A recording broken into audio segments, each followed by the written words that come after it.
our first presenter is Dennis Gannaway from Healthy Land and Water in Southeast Queensland, who's going to talk to us about arming our field staff to combat fire ants. And this will really cover off the NRM field officer's response to fire ant incursions on work sites and how Southeast how they went about the control actions in Southeast Queensland. So, Dennis, I'll hand over to you. Thank you very much. I'll share my screen.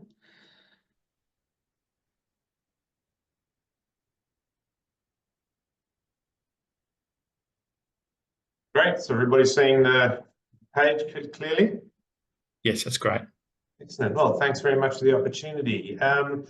So here in Southeast Queensland, we're dealing with red imported fire ants, and specifically what we're going to look at today is the impact that they're having on our project sites. So a little bit of background about this critter. That's in there. What's a fire ant? The bit of fire ant is from when they bite you, because it literally feels like that bite is on fire. Lovely little creature, swarms its enemy. Comes in a variety of sizes with it, and on this area here is their nest. Very distinctive mound. It just looks like a mound of sand or mulch with no entry holes apparent on the mound itself, which is kind of its identifier. Very easily identified if you stick your finger into that, because they'll swarm up and bite, and that's kind of their method of attack. So that's the creature, pretty small. So what's the problem? Well, the first problem that we have, and whoever's dealt with the sort of invasive ants, is the health impacts. It hurts. It hurts like hell. Leaves these pustules if you get attacked by them, and that results in things like anaphylaxis and those other types of reactions. But more broadly than that is its environmental impact. Much like the crazies or the yellow ants, etc., the main impact that this will be the displacement of native ant species. They're also voracious. They will attack everything and anything that crawls past them, swarming, stinging it, and taking it back. Just as an example, that is a turtle hatchling that has been inundated by the ants. They have very, very real economic impacts, threat to agriculture, particularly around that cost of production and outputs, the restriction and care that's needed. But within Southeast Queensland, the greatest threat that is posed is probably that social and lifestyle impacts.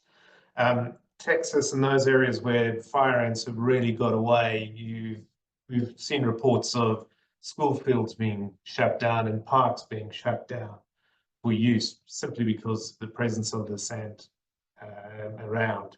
So they bite, they kill everything, and they're prodigious hunters and swarmers. So this is the interesting bit. This is where they occur at the moment. So the first incursions were at the Port of Brisbane. They were came in 20 odd years ago, probably on a container, soil stuck to a container, and over that time they've been subject to an eradication program. Millions and millions of dollars have been spent to date. Within anybody who kind of knows Southeast Queensland, Brisbane down here, Gold Coast down here, there's two really significant areas or biosecurity areas that the eradication team are focusing on. This biosecurity zone 2 essentially is where they've got very well established nests, and it's very much a monitor, maintain and react. And biosecurity 1 was an area that was deemed to be clear of ants up to a couple of years ago, was the focus of absolute eradication. That's changed slightly these days, where The eradication effort, if you will, is concentrating very much on the boundary of these biosecurity zones 1 and 2, where it's the attempt is to eradicate everything and push the incursion back towards Brisbane and ultimately eradicate everything from a smaller and smaller area as we get back towards Brisbane. There's some obvious outliers. This is that army base outside of Toowoomba where they were found. And you would have heard reports of an incursion in northern New South Wales down here near Mullumbimby, at least Marulabar, which was the movement of turf.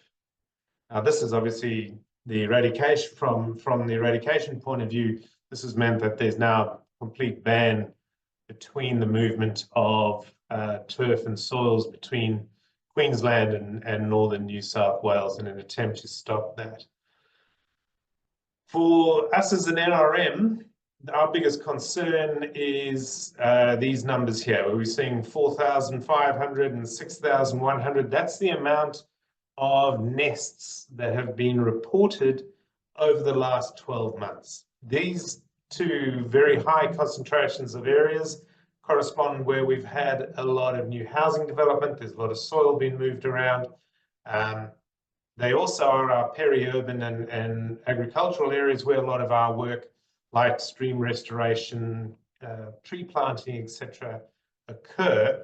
And this is where the ant has a very clear and impact on the work that our guys do out in the field. So the eradication process, at least, the program is still run federally out of the Queensland Department of Primary Industries. And up until a couple of years ago, all management of all nests was under the control of the eradication program. A couple of years ago, that changed, where landholders are now able to treat their own nests on their ground. In fact, they have to under the Biosecurity Act, and local governments have now assumed a role in making sure that the treatment is done on their land. And this came about from the availability of granular poisons, which can be bought at Bunnings or anywhere else, and these are freely supplied out to landholders, particularly in this Biosecurity 1 zone. You phone them up, they'll send you out the granular poisons, and you can treat the nests themselves. The broad-scale poisoning from helicopters and those type of things is still done by the eradication guys, and any other injection of chemicals, etc., needs to be done by a subcontractor. So who's responsible for what? The eradication is by the fire ant eradication team, and the managing of the nests falls under what is the General Biosecurity Obligation Act 2014 here in Queensland, which is essentially the obligation to anybody, landholder or land manager like an NRM, is the prevention of the spread of fire ants. So you are obligated that you will not enable that spread of the fire ant, and that's really what drives the need for us to respond. From a purely NRM situation, and from our officers on the ground, there's two concerns that impact us as an NRM group. Obviously, the first one is the safety of our officers. The WH issue, because the ants bite, we have had officers that have had to be treated for ant bites, so that's concern number one. And that also obviously extends to all of our subcontractors and volunteers and anybody else that's on their property. And the second one is that biosecurity obligation. We as an NRM group are very, very aware that, we can't be a catalyst for spreading these things through when we're moving mulch or sand or soil or anything of that nature around the place. So those are the two issues that really impact us as an NRM group. Our first response, one of the biggest responses was the qualifications and things that are needed for the distribution of poison, of the treating of nests and that type of things. As everybody knows, utilizing any sort of chemicals, etc., for the killing of weeds or animals, etc., is usually under a very strict permitting regime. For us, it was quite liberating to find out that we simply had to do a course which was available from the fire ant organizations. They have a very, very comprehensive website here. I encourage everybody to go have a look at that one. The result is that we can very quickly put a lot of our staff through training, and this training gives them access to identification, gives them an understanding of the chemicals that can and can't be used for us to treat these. And at the end of that, they do get a nice certificate saying that, you know, you're not qualified, but at least you completed the fire ant training course. And it eliminates this need for the very high-end qualifications in Queensland. That's you know, the pest management technicians, which allows for that use of injectors or some of the more harsher chemicals.